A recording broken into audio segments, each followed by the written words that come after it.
been hearing recently, like there's been challenges in different like divisions and teams and sort of siloed ways of working around sort of user experience, conversion rate optimization and SEO. From your experience, what sort of challenges arise? Often when the SEO teams are running a strategy, they will have lots of changes they want to make on a site. They'll be adding new content, changing templates, maybe moving the navigation around.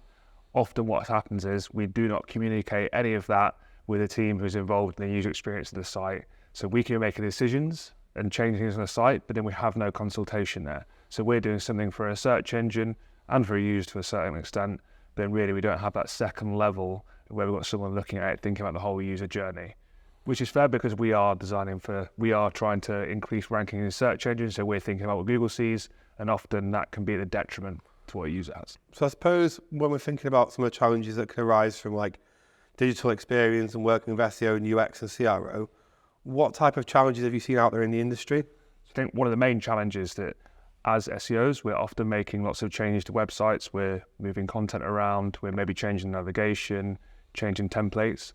What we've seen in the past with working with some of our clients, that's an agency they've worked with, they haven't had that UX involved when making those decisions. A really good example of that would be you could run a content strategy for SEO. You could be putting lots of content on the blog. You feel like optimized, you've got the keywords you want in there, you've got it targeting what you want it to. But then sometimes you look at those blogs and they look terrible. They don't have very good user experience, and that's what we need to make sure that we're on top of. I suppose that's really interesting, like the blog's perspective. Like I've seen clients have challenges where they're spending lots of money historically on blogs, so they've come to us with a challenge where they've kind of got some level of visibility, but actually the blog doesn't convert. And then there's this weird toss-up where the website or the page is visible from an SEO perspective, but perhaps the wording of it or the layout or the design in some way perhaps isn't optimum from like a people first perspective. And I think that's one of the interesting challenges. Like what tools have you used to sort of overcome that? I think the tool we use here is trying to get the DX team involved. The SEO team, we're great at writing content, but user experience definitely isn't in our wheelhouse. So being able to lean on the DX team to be able to go away and support us when we're making those changes, doing user testing, getting help on understanding does a blog convert, that's where we can really start to. Yeah, I suppose that's where some of that sort of challenges that we needed to work together, but also we need to come up with a really slick way of basically creating a website that works for both best of both worlds. Is why we sort of came up with total testing, which is like our roadmap where effectively we combine our ways of working so that we're testing both from a Google perspective and from a people perspective, and we're working together on things like wireframes, workshops to then get the best out of the best sort of outcome for the client. Yeah, and we've been able to use that total testing framework not just to have tests made in the background that only users are seeing. We can actually use that total testing framework when it comes to the actual SEO work. So Google is seeing those things as well. So we actually use our tools to be able to achieve that. And we've seen some really strong results with like Queensmith around that. So Queensmith is one of our clients where we work with them to help them increase the number of bookings and the number of leads on their website. They're a hat and garden jewelers. And what we're trying to achieve here is making them the best possible website experience. And we've run several experiments over the past few months for them, both with SEO and with DX, and we've seen some really, really strong results. Yeah. Historically, those tests would have been done, we would have made those changes as an SEO, but now with the new way of working, having that testing involving the UX team has been really effective. Absolutely. I think they've seen a 137% increase in visibility, which is great, and also a combined revenue impact of between 1.3 and 2.3 million over the next 12 months.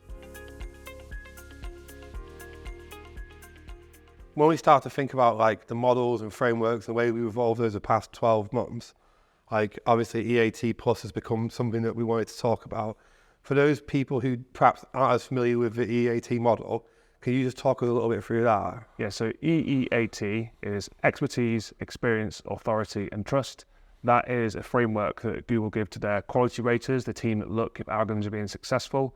And that's what we're trying to use as part of our SEO strategies now. And what it really helps is making sure that sites show all of those things, that you have experience if you're reviewing products, if your expertise, are you valid to review that product? Authoritativeness, do you have authority to speak on that topic? And then trust, are you trustworthy as well? And that's so interesting because like from a behavioural science perspective, like we've got lots of models like PAT, persuasion, emotion, trust, and Mindspace, which is one where basically a tool that you use to influence people. And what's interesting is the crossover, so like experience, so being able to demonstrate that you're credible in a space, or like being able to demonstrate that you're trustworthy. And these are the types of levers that we pull when we optimize for conversion rate or optimize a website. So it's interesting that like even though there is an algorithm that they're optimizing for in theory, the people behind the algorithm are clearly considering some level of human factors. Yeah, so the EEAT is not actually a part of the algorithm. It is what is used to judge the success of the algorithm. So if you follow those concepts, hopefully you're going to have the rankings off the back of that. Exactly, and that kind of thinking is kind of what's led us to like EAT plus. So EAT plus is the idea that there is this crossover between these two worlds, and how can we take this model and extend upon it? So for example, considering things like value proposition, considering things like trustworthiness, but from a person perspective as well, considering affinity. So like, how can we make a product have an affinity to a person? Like, how can we be hyper relevant? How can we put content in the right place at the right time?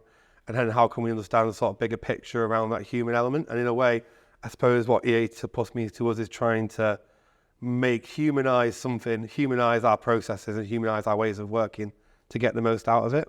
Yeah, and I suppose building on that model is very much an SEO focused part, and then adding on some of the user experience pieces if they give it a full picture. Exactly, and we've got that. We've got the model now and some more information around that coming out in the next couple of weeks. And obviously we've got the download checklist for people who want to consider the EAT model as is.